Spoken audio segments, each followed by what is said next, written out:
जय श्री कृष्णा एवरीवन। आज हम 12th क्लास की ऑर्गेनिक केमिस्ट्री का सबसे इंपॉर्टेंट पॉइंट डिस्कस करेंगे, जिनका नाम है एलिलिक हैलाइड और विनाइलिक हैलाइड। ये एलिलिक और विनाइलिक आपके एल्कोहल में भी होंगे।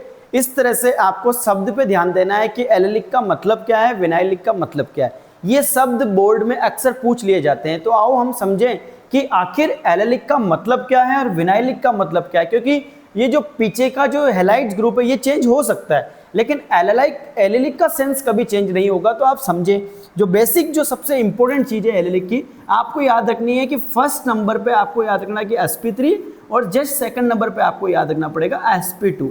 ये हाइब्रिडाइजेशन है, ये संकरण है, जिसमें आपको याद रखना पड़ेगा कि जैसे हैलोजन ग्रुप है, इस कार्बन से जुड़ा हुआ है और इसी के जस्ट पास वाला जो कार्बन होगा वो सिंगल बॉन्ड होगा और इसके पास वाला जो कार्बन है वो डबल बॉन्ड होगा, ताकि मैं ये कह सकूं कि हैलोजन जिस कार्बन से जुड़ा हुआ है वो आपके sp3 हाइब्रिडाइज होना चाहिए, यानी sp3 सिंगल बॉन्ड होना चाहिए, और इसके जस्ट पास वाला कार्बन sp2 हाइब्रिडाइज होना चाहिए, यानी sp2 संकरित होना चाहिए, जिसे हम द्विबंध के नाम से जानते हैं। तो जहां सिंगल बॉन्ड होगा वहां sp3 होगा और जहां डबल बॉन्ड होगा वहां sp2 होगा। तो आप हमेशा ये ध्यान रखें कि आखिर एलिलिक का मतलब क्या है। तो एलिलिक का मतलब क्या समझे कि कोई भी इस जगह कुछ भी हो सकता है, लेकिन फिलहाल मैं हैलाइड ले रहा हूं तो हैलोजन ग्रुप ले रहा हूं। लेकिन आप समझे, अगर यहाँ हैलाइड की जगह एल्कोहल होगा तो यहाँ OH ग्रुप आ जाएगा, लेकिन ये सेंस कभी चेंज नहीं होगा। तो ध्यान रखें कि जब भी कोई ग्रुप आपके ऐसे कार्बन से अटैच्ड है जहां सिंगल बॉन्ड है और उसके जस्ट अटैचमेंट डबल बॉन्ड है, तो उसे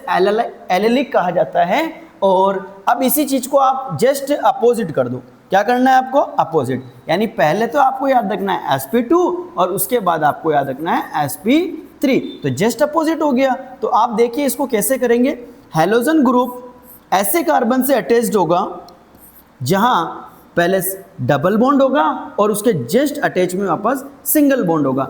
आप और भी कार्बन अटैच कर सकते हैं, लेकिन जो सबसे इंपॉर्टेंट बात है वो ये है कि पहले एलिलिक में जैसे sp3 होता है फिर sp2 होता है, तो विनाइलिक में पहले आपके sp2 होगा और फिर आपके sp3 होगा। ये सबसे इंपॉर्टेंट बात है, यानी पहले डबल बॉन्डेड कार्बन होगा और फिर सिंगल बॉन्डेड कार्बन एटम आपको मिलेंगे। तो विनाइलिक हैलाइड और एलिलिक हैलाइड से आप क्या समझे कि एलिलिक में हैलोजन ग्रुप ऐसे कार्बन से अटैच होता जहाँ sp3 हाइब्रिडाइज होगा और उसके बाद sp2 हाइब्रिडाइज कार्बन मिलेगा। लेकिन विनाइलिक में क्या होगा, पहले हैलोजन ऐसे कार्बन से अटैच होगा जहाँ डबल बॉन्ड यानी sp2 और उसके जस्ट पास वाला कार्बन sp3 हाइब्रिडाइज होगा, इसका मतलब सिंगल बॉन्ड होगा। तो दोनों में बहुत बड़ी कंफ्यूजन होती है, जो कि आपके लिए क्लियर होना बहुत ज़रूरी है। तो ये क्वेश्चन आपके एग्जाम में आता है, इसकी स्पेशल तैयारी करें।